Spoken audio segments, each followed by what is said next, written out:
7 de dezembro de 1941. Como o presidente Franklin D. Roosevelt atribuiria mais tarde um dia que viveria na infâmia. A maior e mais poderosa força de porta-aviões, já reunida sob a bandeira da Marinha Imperial Japonesa, atacou a base naval americana em Pearl Harbor, no Havaí. O ataque pega os Estados Unidos da América completamente de surpresa e a frota do Pacífico da Marinha dos SSI é dizimada, exceto por seus porta-aviões, que por um golpe de sorte estavam fora do porto no momento do ataque. Nos meses seguintes, a Marinha japonesa parece invencível enquanto avança pelo Oceano Pacífico, destruindo navios de guerra americanos, australianos e britânicos, bem como qualquer um que se coloque em seu caminho. Mas o lendário almirante japonês Yamamoto sabe que enquanto os porta-aviões americanos permanecerem, eles ainda correm o risco de uma reviravolta de suas fortunas. Assim, ele decide armar uma armadilha para eles usando uma isca que sabe que os americanos não irão ignorar. Seu alvo é um pequeno atol posicionado aproximadamente a meio caminho entre o Japão e a América do Norte. Esta é a história da Batalha de Midway. O episódio de hoje foi patrocinado por Raid Shadow Legends. De escaramuças em pequena escala a batalhas em grande escala planejadas com precisão, a guerra é complexa, detalhada e muitas vezes pode depender das ações e decisões de uma única pessoa. Nós cobrimos muitas batalhas diferentes e eventos históricos neste canal. Você já pensou que teria escolhido uma tática diferente? Com isso em mente, estamos animados para compartilhar um jogo onde você definitivamente precisará criar suas próprias estratégias, e esse é o Raid Shadow Legends. Raid Shadow Legends é um incrível jogo para celular que permite que você mergulhe nas táticas de batalhas, escolha seus próprios campeões poderosos e participe de batalhas PVP e PvE. Também é o 4º aniversário deles, e o Raid Shadow Legends nos fez a pergunta: quais 4 campeões escolheríamos para convidar para um jantar? Depois de ponderar, e já que podemos escolher a nata da nata, decidimos convidar 4 campeões temíveis que pensamos que trariam seu melhor jogo para qualquer escaramuça. Optamos pelo Krisk, o Eterno. Ele pode quebrar a cadeira, mas sempre cuidará do restante dos convidados. Lisandra, uma elfa alta que sempre traz vida, alma e energia para qualquer festa. Sifi, a noiva perdida. Ela parece assustadora, mas vai animar a festa quando todos desanimarem. E finalmente Dracomorph. Nós somos apenas o seu maior fã. Raid também nos contou sobre uma oportunidade empolgante no jogo, que só vai até o dia 15 de maio, então é melhor você conferir logo. No momento, Raid está te dando a chance de caçar ovos de dragão. Basta baixar o Raid Shadow Legends usando o link abaixo, copiar seu ID de jogador no jogo e depois ir para egghunt.plarium.com antes de 15 de maio para embarcar em uma emocionante aventura em AR. Se você encontrar o ovo escondido, poderá ganhar itens incríveis no jogo, ou até mesmo prêmios na vida real. Jogadores do Raid também podem participar. Vá para egghuntplarium.com e você encontrará um código promocional especial que todos podem usar para ganhar um presente no jogo. Com tudo isso e mais, é o momento perfeito para começar a jogar Raid. Se você nunca jogou antes, pode começar usando o link na descrição ou escaneando o código QR na tela. Dessa forma, você receberá um pacote inicial gratuito, que possui alguns itens incríveis no jogo para ajudá-lo a começar sua batalha para ser o melhor com o pé direito.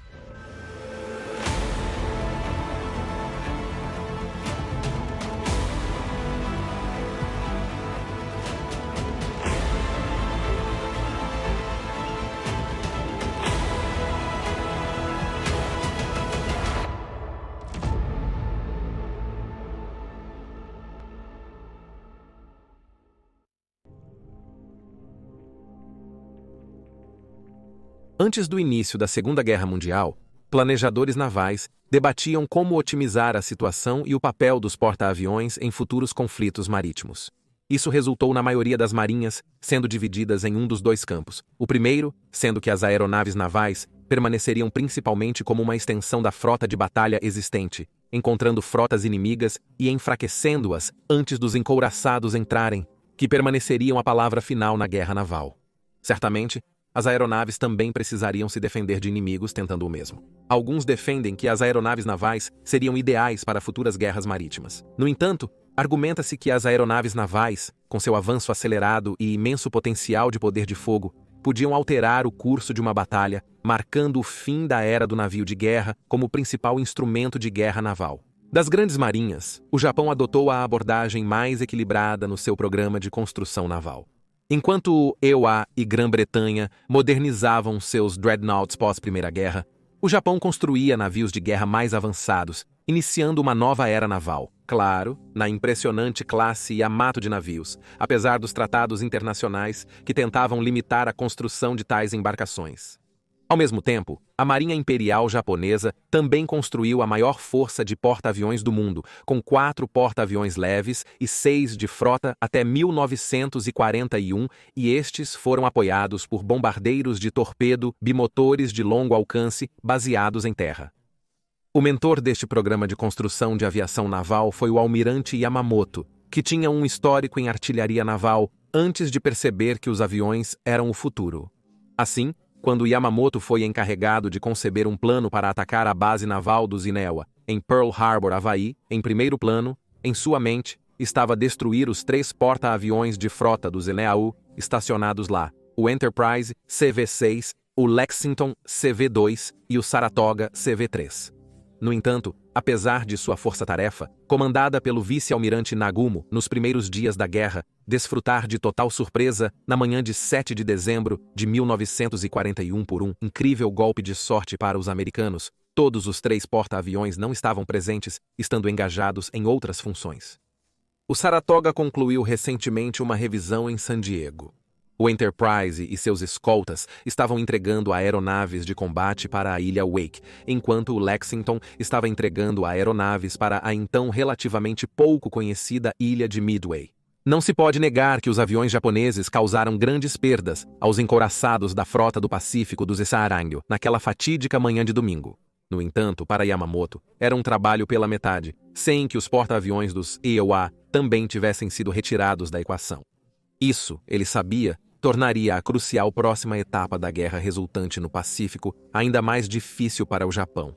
Antes de dezembro de 1941, Yamamoto havia alertado seus superiores que, em sua estimativa, o Japão teria 6 meses após o início das hostilidades para derrotar decisivamente a marinha dos Iowa em batalha, forçando os Iowa à mesa de negociações, onde Washington teria que aceitar a supremacia japonesa sobre o Pacífico.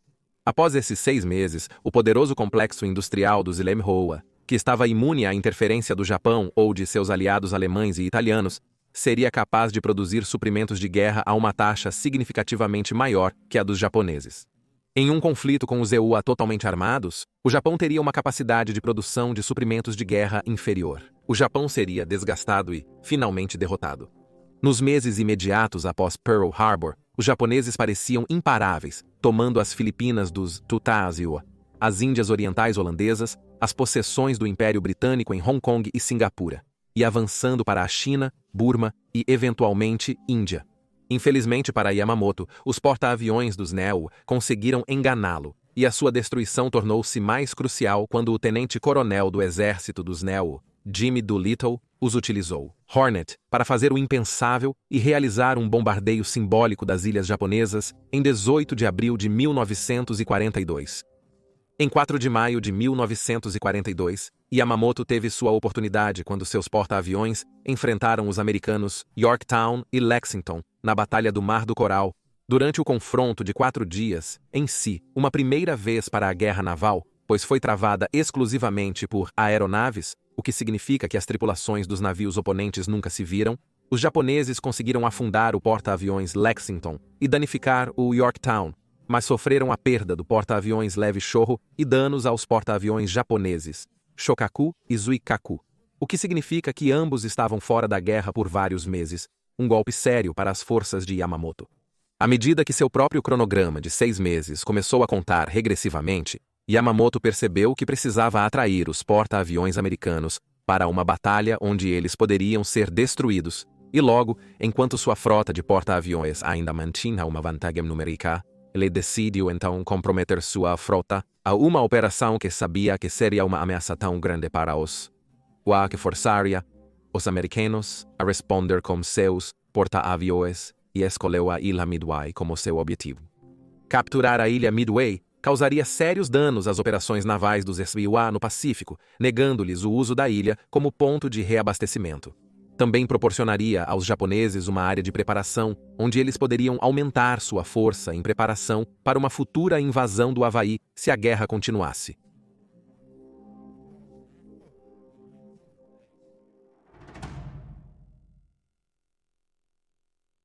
Midway é um atol localizado no Oceano Pacífico Norte e compreende duas ilhas distintas. A ilha principal é conhecida como Ilha de Areia e tem uma área de apenas 1.117 acres, enquanto ao lado fica a menor faixa de terra conhecida simplesmente como Ilha Oriental, com apenas 366 acres. Seu nome deriva do fato de que está quase completamente equidistante entre a América do Norte e a Ásia, e aproximadamente um terço da distância do Havaí para o Japão. A primeira observação registrada das ilhas foi feita em 1859 pelo navio de focas americano Gambier, sob o comando do capitão Brooks, que combinou seu nome e a localização para nomear o atol Ilhas Middlebrook. No entanto, com o tempo, isso foi substituído por Midway. Diversos pequenos assentamentos no atol não foram utilizados pela frota americana. As ilhas só foram usadas nos anos após sua descoberta e sua importância só cresceu após o início dos voos transpacíficos de passageiros pela frota de hidroaviões da Pan Am, que usava as ilhas como escala. Para preservar a autoridade dos Iliaua nas ilhas, uma guarnição de fuzileiros navais foi posicionada na ilha Sand em 1904, além da construção de uma estação de rádio para a retransmissão de mensagens. Com o início das tensões entre Ewa e Japão, em 1941, a Marinha dos Ewa optou por construir uma estação aérea na Ilha Oriental, como ponto de reabastecimento para bombardeiros e transportes de longo alcance, além de auxiliar na defesa contra ataques e monitorar movimentos da frota japonesa. Então, na manhã de 7 de dezembro de 1941, enquanto bombas e torpedos japoneses choviam sobre Pearl Harbor, dois destroyers japoneses, o Sazanami e o Ushio, se separaram de sua frota principal e atacaram a guarnição dos Ewa, estacionada em Midway. Os destroyers japoneses Sazanami e Ushio foram os primeiros a atacar o Japão, assim como o destroyer dos Ewa. Primeiro-tenente George H. Cannon, o SMC, foi condecorado póstumamente com a medalha de honra por suas ações durante o ataque, quando, apesar de ter sido ferido por fogo inimigo, recusou-se a deixar seu posto até que aqueles, sob seu comando, que também haviam sido feridos, fossem evacuados primeiro. Isso acabou custando sua vida. Midway foi novamente atacada na noite de 8 de fevereiro de 1942, quando o submarino japonês, o Sazanami, e o destroyer americano, o Sazanami e Ushio, estavam na estação de rádio da Marinha dos Ewa, mas atentos artilheiros da Marinha dos Ewa avistaram o submarino e rapidamente revidaram, forçando-o a fugir antes que qualquer dano real pudesse ser feito. Entretanto, na primavera de 1942, mesmo com os ataques, ainda havia debates na inteligência do Sisei-Ainoa se o próximo grande movimento japonês seria contra Midway ou outra instalação militar americana. Possível invasão direta do Havaí pelos Iowa no Pacífico. Essa era a questão que dominava o tenente-comandante Joseph Rochefort e sua equipe de decifradores de códigos e linguistas que trabalhavam em uma sala apertada sem janelas em Pearl Harbor, interceptando transmissões japonesas e decodificando-as. Tornaram-se tão habilidosos em decifrar o código japonês JN25B que, ocasionalmente, decodificavam mensagens criptografadas mais rápido que os próprios japoneses. No entanto, decodificar uma mensagem é uma coisa. Compreender seu significado é outra coisa. Rochefort e equipe notaram que os japoneses acumulavam forças para um ataque ao alvo enigmaticamente designado como AF. Mas onde ficava AF? Os relatórios japoneses sobre AF poderiam mencionar várias bases americanas ou aliadas no Pacífico, portanto, era necessário que os japoneses fornecessem algo específico útil para eles. O que daria a Rochefort uma pista do que estavam falando? Sua primeira pista veio em março, quando um avião de reconhecimento japonês, voando perto de Midway, fez um relatório meteorológico referindo-se à AF, levando-o a perceber que o atol era o alvo. Mas isso não era concreto o suficiente para seus superiores, que ainda acreditavam que os japoneses iriam contornar as ilhas e invadir o Havaí. Alguns acreditavam que o alvo era a costa oeste do Zéu, talvez em retaliação ao ataque de Doolittle. Portanto, ele elaborou um plano astuto que esperava provar que estava correto. Ele enviou instruções para um submarino dos Issac-Mewa passar uma mensagem para os operadores de rádio em Midway, instruindo-os a transmitir uma mensagem que indicava que os evaporadores de água salgada na ilha haviam quebrado. Cerca de 2 dias depois, Rochefort foi informado de que sua equipe interceptou uma mensagem codificada japonesa que dizia que AF estava com pouca água fresca. Não havia mais dúvidas. Os japoneses iriam atacar Midway com força com a intenção de capturá-la. Em vez de passar pelos canais regulares, Rochefort tomou a ação bastante ousada de contatar um velho amigo, o comandante Edwin Layton, que agora serve como oficial de inteligência para o almirante Chester W. Nimitz, o comandante em chefe da frota do Pacífico dos Ewa em Pearl Harbor. A decisão de Rochefort de contornar seus superiores pode ter custado amigos, mas compensou, já que até Nimitz não conseguiu calá-lo, agora convencido.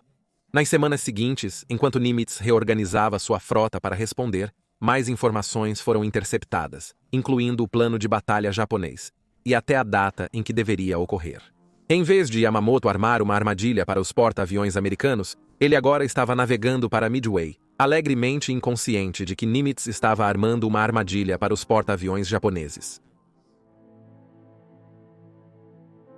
Em 5 de maio de 1942, o Quartel-General Imperial do Japão emitiu a Ordem Naval número 18 de Yamamoto, autorizando sua campanha em Midway. A estratégia de Yamamoto para a ofensiva em Midway era ambiciosa e complexa, envolvendo 5 fases distintas, cada uma com seu próprio objetivo. A operação contava com a força naval combinada de 11 couraçados, incluindo 2 supercouraçados, Yamato, o super, navio almirante de Yamamoto, e 4 grandes porta-aviões participaram do ataque surpresa a Pearl Harbor. Apoiando-os, havia uma força de 23 cruzadores, 67 destroyers e 22 submarinos, bem como 3 pequenos porta-aviões leves, embora estes não estivessem presentes em Midway. No entanto, a primeira fase do plano geral ocorreria na verdade a cerca de 1.668 milhas ao norte, nas Ilhas Aleutas do Alasca. A força de invasão a Alusion tinha como objetivo ajudar a ancorar o avanço japonês para o leste em direção à América do Norte, impedindo que os Ilokpakshiwa usassem as ilhas para atacar alvos japoneses no Pacífico Norte, ou lançar um contra-ataque contra a frota japonesa por trás. Para Yamamoto, a campanha Alusion também serviu como distração para o ataque a Midway, que ocorreria no dia seguinte, 4 de junho, atrasando a resposta americana e permitindo que sua força de invasão tivesse mais tempo para os japoneses, para capturar e garantir a Ilha Sand e a Ilha Oriental, preparando a armadilha para os porta-aviões americanos. Antes da força do vice-almirante Nagumo de porta-aviões de frota, conhecida como Força Móvel atacando Midway, um cordão de submarinos de 3 níveis deveria ser estabelecido entre o atol e o Havaí. Estes monitorariam a aproximação da frota americana, permitindo que Yamamoto ajustasse sua armadilha para os porta-aviões americanos. Aproximando-se do noroeste do atol na manhã de 4 de junho, a poderosa ala aérea da Força Móvel atacaria Midway, bombardeando o aeródromo e atirando nas posições defensivas dos fuzileiros navais dos Yusekoi Ewa, amolecendo-os para as 2 forças de invasão, uma para cada ilha, atacar enquanto Nagumo reposicionava sua frota para emboscar os americanos assim que eles chegassem. A responsabilidade geral pelo planejamento da invasão coube ao comandante Toyama. Porém, descobriu que devia fazer isso com uma fraca imagem do que as tropas japonesas poderiam aguardar. A inteligência sobre as forças dos Mewa em Midway era ruim, e Toyama até mesmo não tinha mapas recentes das 2 ilhas. Os esforços de reconhecimento foram inúteis devido ao grande número de caças da marinha do Shimabashira na ilha, impedindo os hidroaviões de longo alcance do Japão. Muito do que planejaram se baseava em especulação, suposições ou, no máximo, informações obsoletas. Na verdade, tanto o exército quanto a marinha japoneses discordavam significativamente sobre o número de pessoal de serviço americano que esperavam encontrar.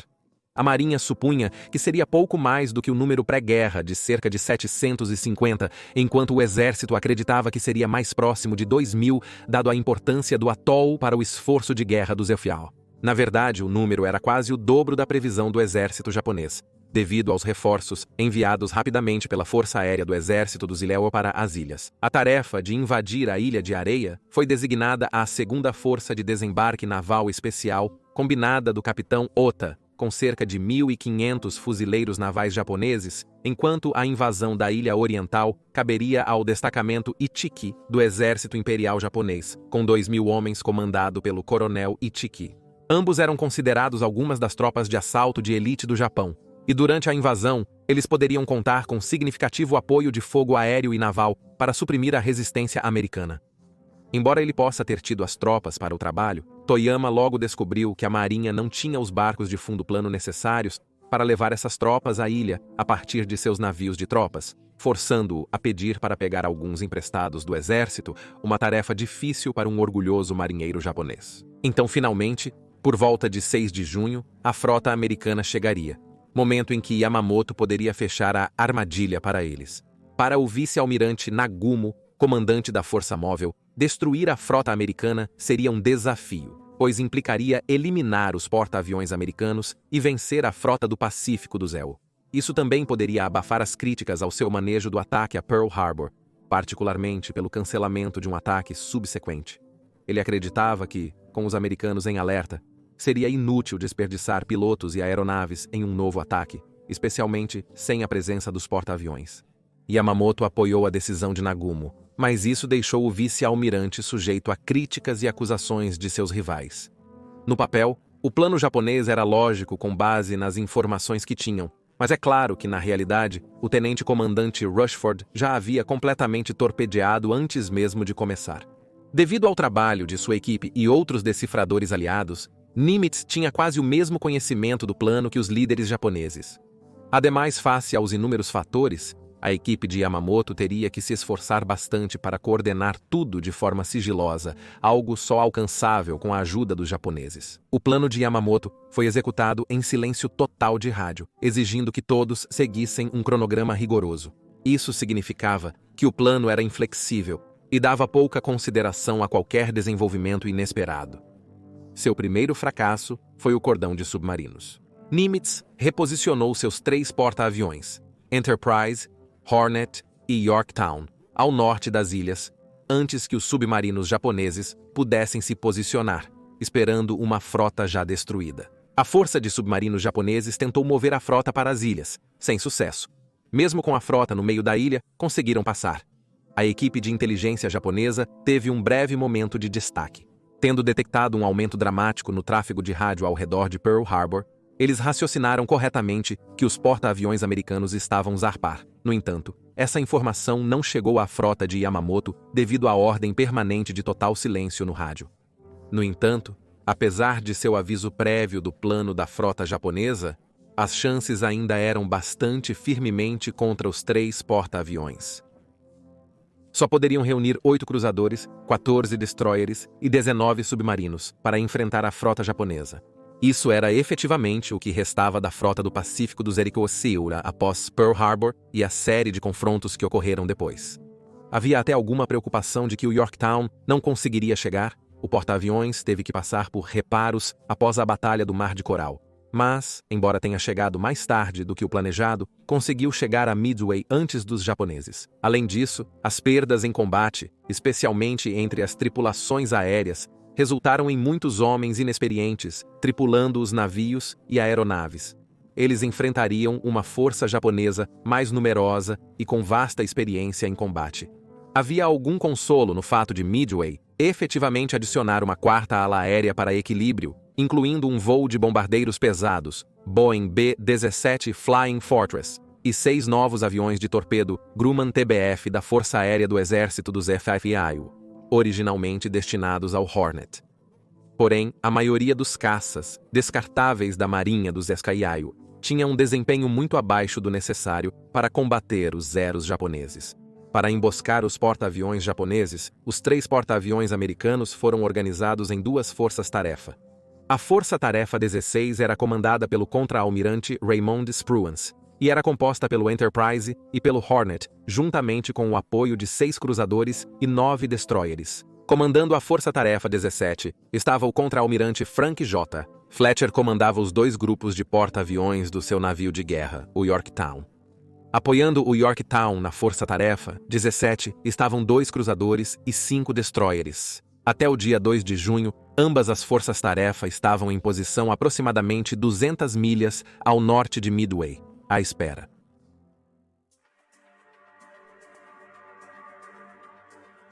Pouco antes das 300 horas da manhã de 3 de junho de 1943, 2 porta-aviões leves japoneses, o Ryujo e o Junyo, navegando perto da ponta das Ilhas Aleutas, sob o comando do almirante Kakuta, começaram a lançar aeronaves para iniciar a campanha Aleuta. Os bombardeiros de porta-aviões de motor único chegaram ao porto holandês na ilha Amaknak, pouco mais de 1 hora depois. Ao amanhecer, bombardearam tanques de óleo, a estação de rádio da ilha e os quartéis de Fort Mears. Enquanto isso, mais ao sul, o vice-almirante Nagumo estava prestes a perceber que, ao contrário de Pearl Harbor, a campanha de Midway não teria o mesmo nível de surpresa. Inicialmente, quando sua frota chegou a 1.000 milhas de Midway, ele encontrou uma névoa espessa, o que o agradou, pois ajudaria a ocultar sua aproximação final. Mas, ao mesmo tempo, isso o impediu de enviar seus próprios aviões de reconhecimento para procurar aeronaves e navios inimigos. Enquanto isso, mais a oeste e atrás da força móvel, o almirante Yamamoto, a bordo do poderoso, encouraçado Yamato, também estava cada vez mais preocupado com o aumento do tráfego de rádio vindo de Midway. Embora estivesse confiante, Nagumo ainda não havia sido detectado.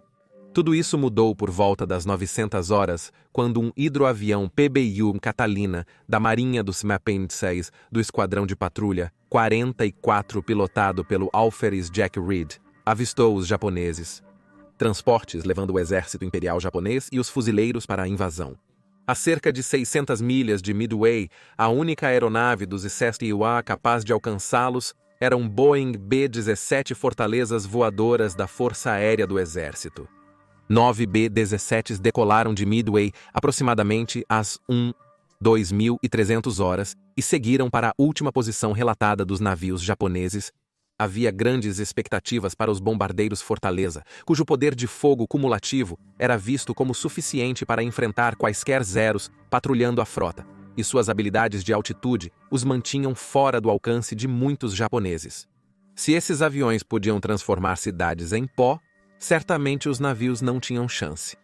Infelizmente para os americanos, essas esperanças se mostraram infundadas, pois mesmo com seus famosos locais de bombas Norden, quando fizeram seu ataque às 1530 horas, descobriu-se que era praticamente impossível atingir os navios abaixo. Os B-17s não conseguiram acertar nenhum de seus alvos, as bombas explodiram na água, enviando impressionantes jatos de água para o céu. No entanto, não foi tudo em vão, pois algumas das tripulações dos B-17 se dedicaram a fotografar a frota japonesa enquanto voavam, ajudando os analistas de inteligência em Midway a determinar o tamanho exato e a disposição do inimigo que enfrentariam. Os aviadores de Midway, mesmo após a limpeza do ar dos B-17s, decolaram novamente. À medida que o anoitecer se aproximava, 4 Catalinas da Marinha dos ICEST foram armados com torpedos para um ataque noturno.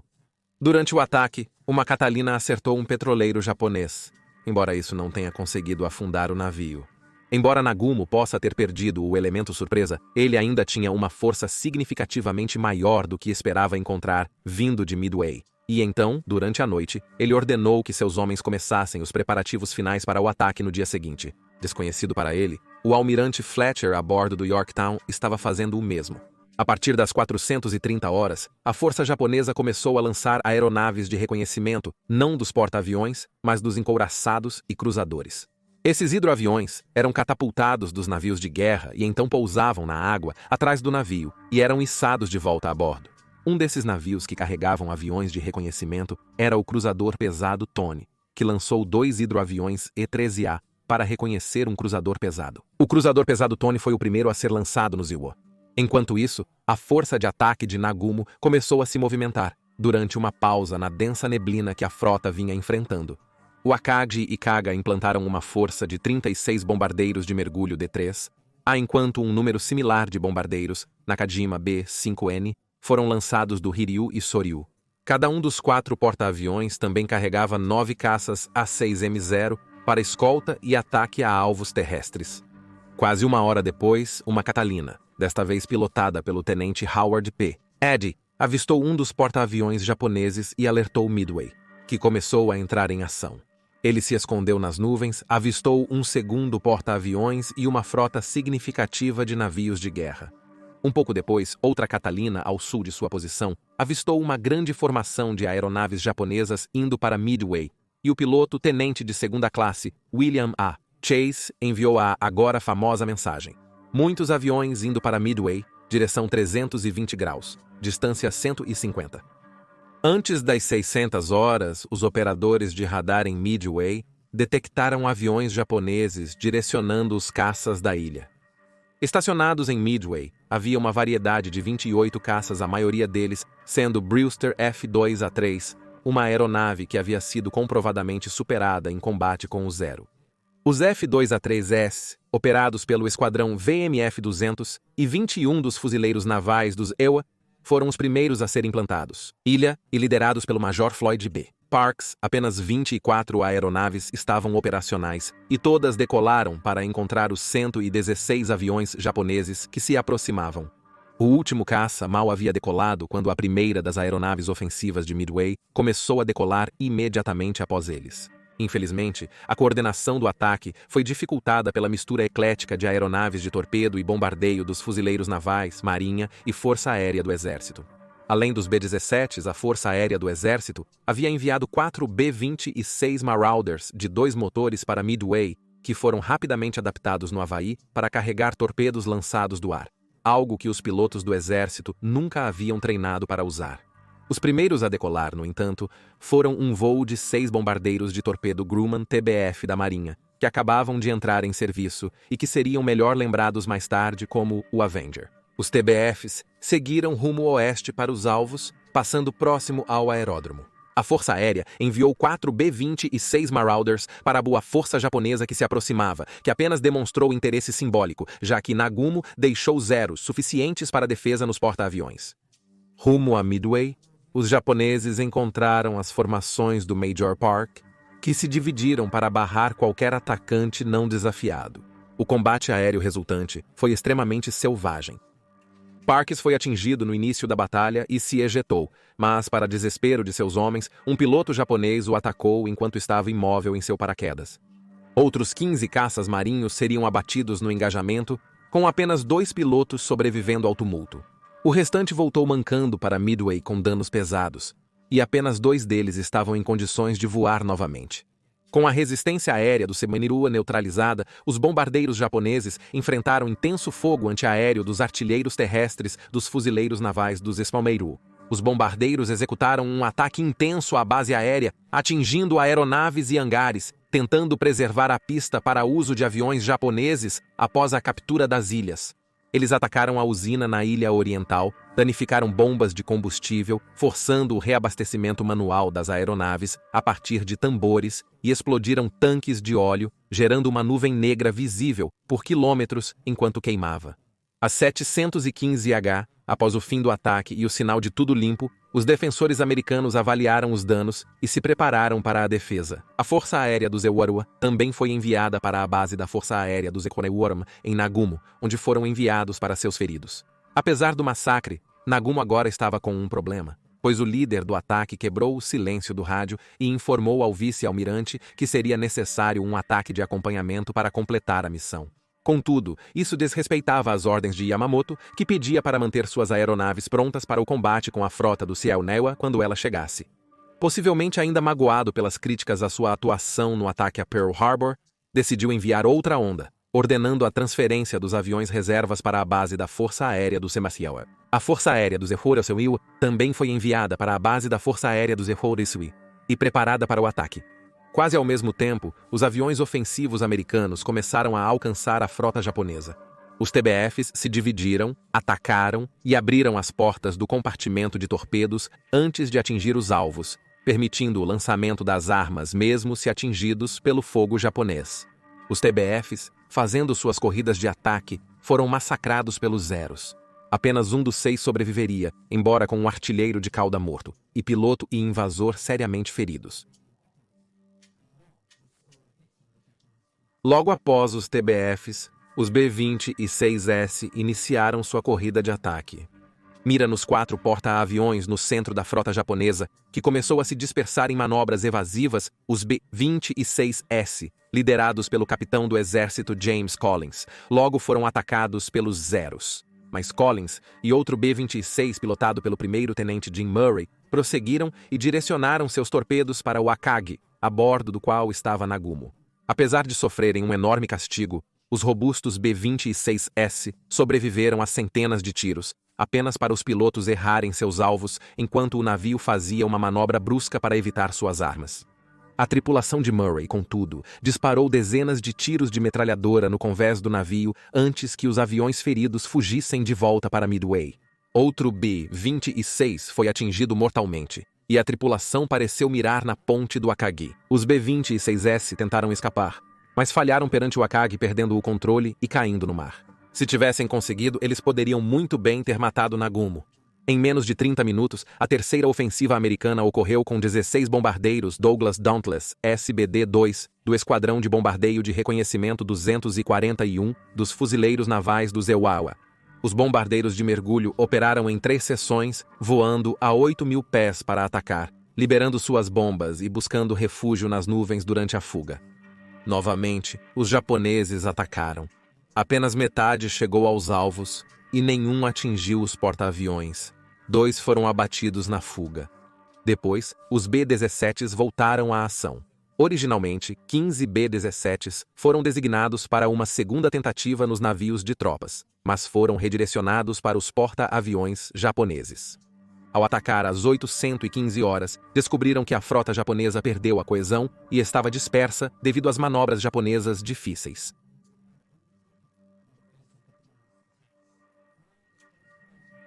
Partículas engateidades contra aeronaves japonesas. Os japoneses resolvem todos os problemas, exceto um Parker, em Zenoed Ebb, no Jungle. Após o direcionamento dos níveis de energia da Fale, a tarefa torna-se impossível. Todas as 15 aeronaves retornaram à base em segurança. Os Zeros japoneses decidindo que não valia a pena o risco de perder aeronaves para as poderosas armas defensivas das fortalezas voadoras, se a precisão de seus inimigos era tão ruim. O último ataque de Midway ocorreu às 8h20 na forma de 11 obsoletos e pesados bombardeiros de torpedo Vindicator que fizeram um ataque ao encouraçado japonês Haruna. Novamente, nenhum acerto foi registrado, mas 8 das aeronaves conseguiram retornar à base, embora estivessem tão danificadas que nunca mais voaram. As tripulações aéreas da ilha Midway lançaram tudo o que tinham na frota de Nagumo e pareciam não ter nada para mostrar por isso. Contudo, os ataques desmantelaram a formação compacta da frota japonesa, gerando brechas em suas defesas. Isso só foi agravado pela aparição do submarino americano USS Nautilus, sob o comando do comandante-tenente William H. Brockman, que fez 3 ataques determinados, mas sem sucesso, na frota japonesa. Isso, por sua vez, forçou os japoneses a realizar varreduras anti-submarino. Além disso, muitos Zeros, usados para defender a frota, agora precisavam pousar de volta nos porta-aviões. Após o ataque à ilha Midway, uma das tripulações aéreas, os Scouts e Theresia, voou do cruzador pesado Tony e fez uma descoberta surpreendente. A tripulação dos Scouts, voando do cruzador pesado Tony 240 milhas ao norte do atol, fez uma descoberta surpreendente. Os Scouts identificaram 10 navios de guerra americanos divididos igualmente entre destroyers e cruzadores, que não representam ameaça aos porta-aviões e couraçados japoneses. No entanto, isso não era o que Nagumo esperava ter que enfrentar no primeiro dia da batalha, e, portanto, antecipando um confronto de superfície com a marinha do Zenaheun Saimazu, ele ordenou que qualquer bombardeiro de torpedo B-5N que ainda não tivesse sido bombardeado para participar de um segundo ataque em Midway fosse equipado com torpedos em vez disso.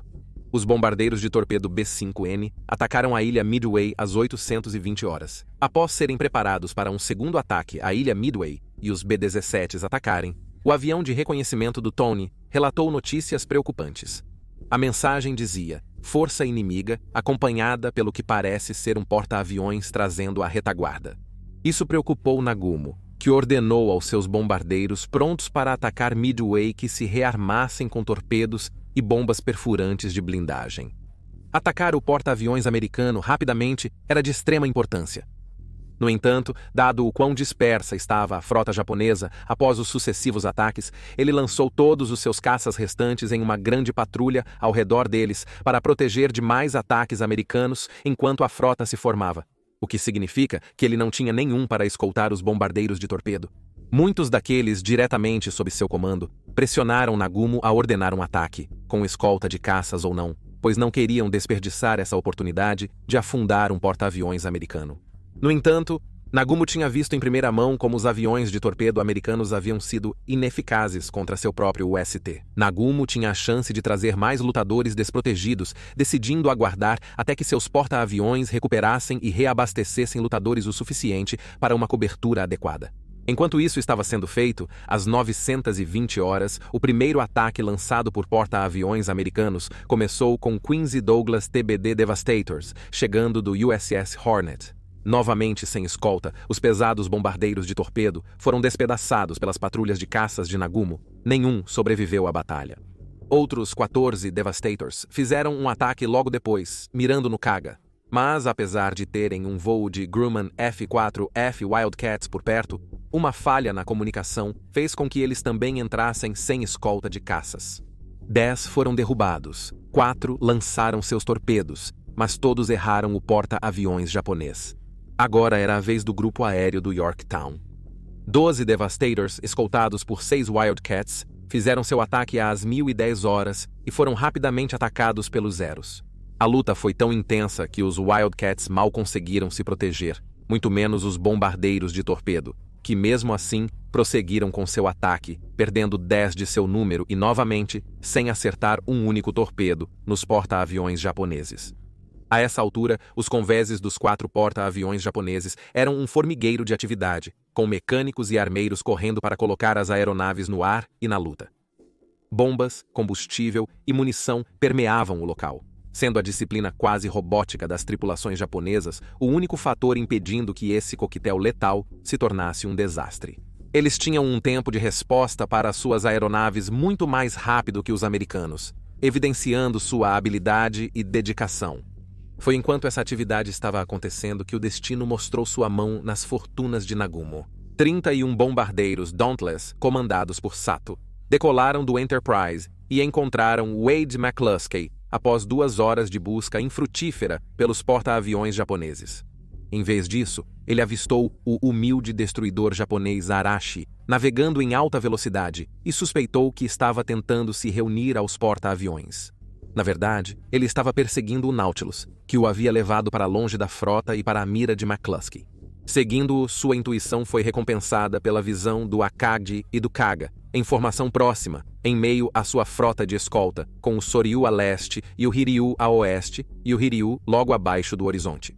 McCluskey selecionou os 2 porta-aviões mais próximos para seu ataque, e dividiu sua formação em 2, uma para o Akagi e uma para o Kaga. Ao se aproximarem, eles observaram o massacre dos devastadores abaixo deles e perceberam que os japoneses estavam tão focados em derrubá-los que estavam se aproximando quase totalmente despercebidos e assim seriam até começarem seus mergulhos. Lançando bombas e incendiários, os americanos finalmente conseguiram colocar bombas nos 2 porta-aviões japoneses. Estas perfurando os convéses de madeira até os hangares abaixo, o combustível e a munição armazenados lá, apenas multiplicando sua eficácia ao detonarem. Ambos os porta-aviões logo irromperam em chamas que engolfaram suas aeronaves e começaram a consumir os navios. E com seu navio insígnia, o Akagi, agora uma bagunça ardente, Nagumo transferiu sua bandeira para o cruzador Nagara. Ambos os navios agora estavam firmemente fora da luta. Então, apenas alguns minutos depois, outro voo de SBDs, desta vez do Yorktown, apareceu na cena. Às 1028 horas, o comandante Maxwell F. Leslie liderou 17 bombardeiros de mergulho contra o Soryu, alcançando um nível igual de devastação. Não seria apreciado até muito depois, mas no curso de apenas 5 minutos, os bombardeiros de mergulho do Enterprise e Yorktown não apenas reverteu completamente as fortunas dos americanos em Midway, mas de todo o teatro do Pacífico. Em apenas 5 minutos, eles ganharam a guerra no Pacífico.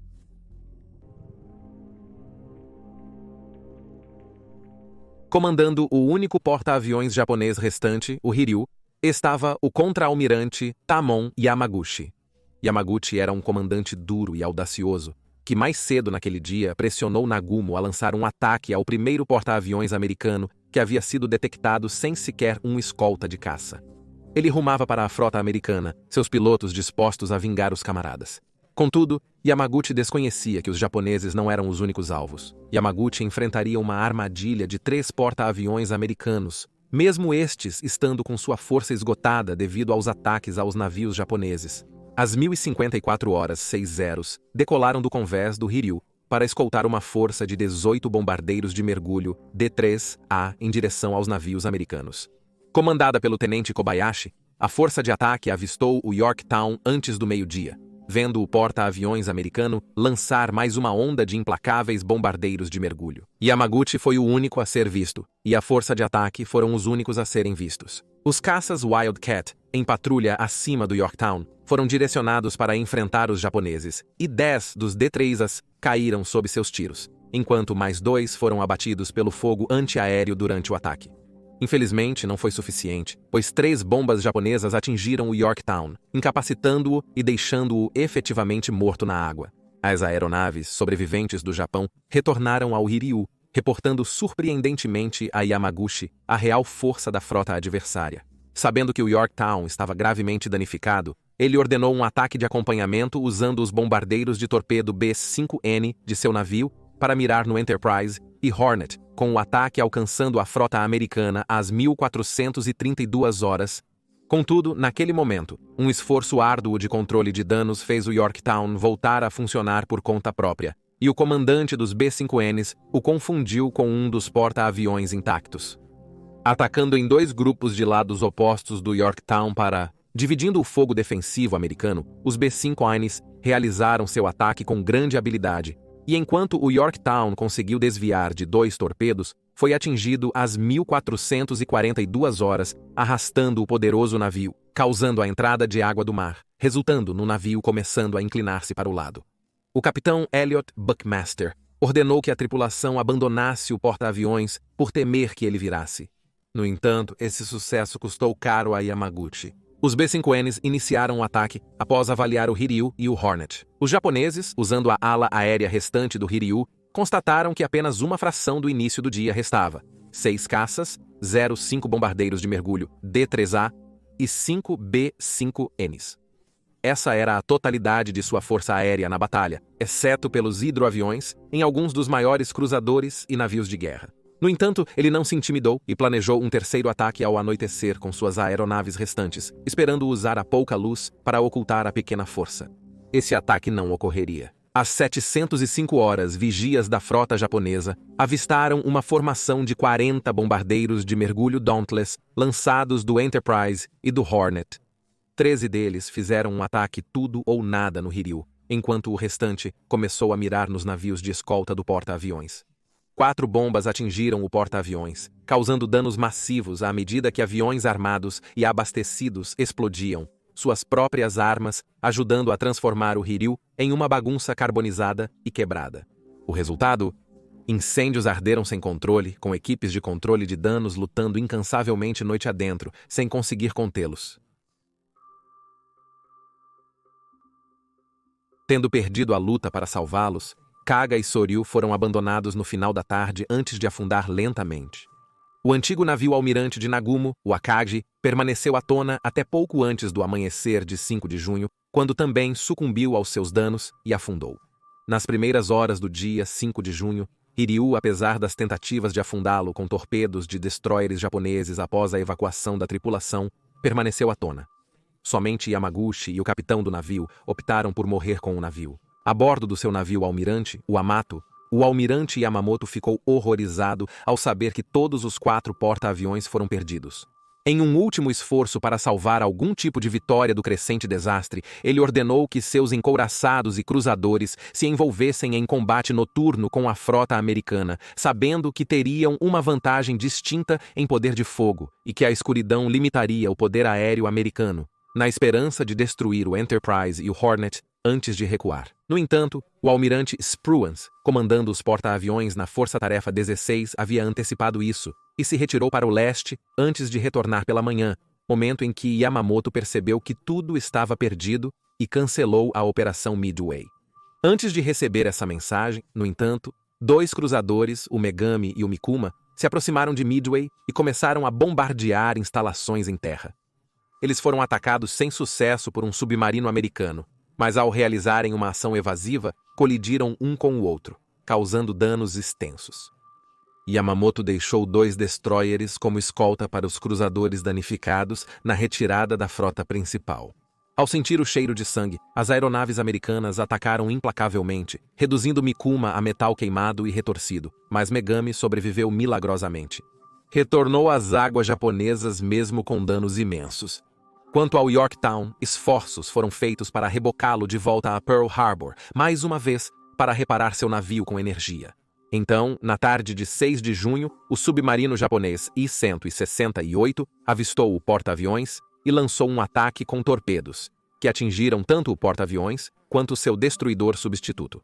O Yorktown virou e permaneceu flutuando até as 458 horas da manhã de 7 de junho, quando finalmente afundou nas ondas.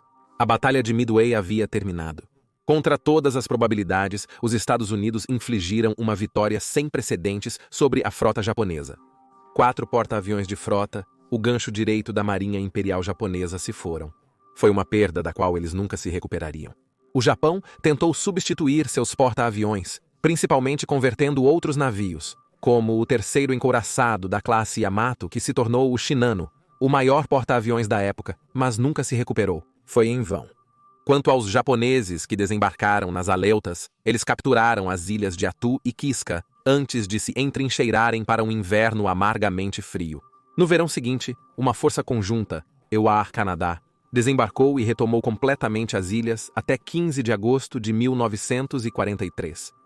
O complexo industrial americano estava agora a todo vapor e superava em muito a produção de guerra do Japão.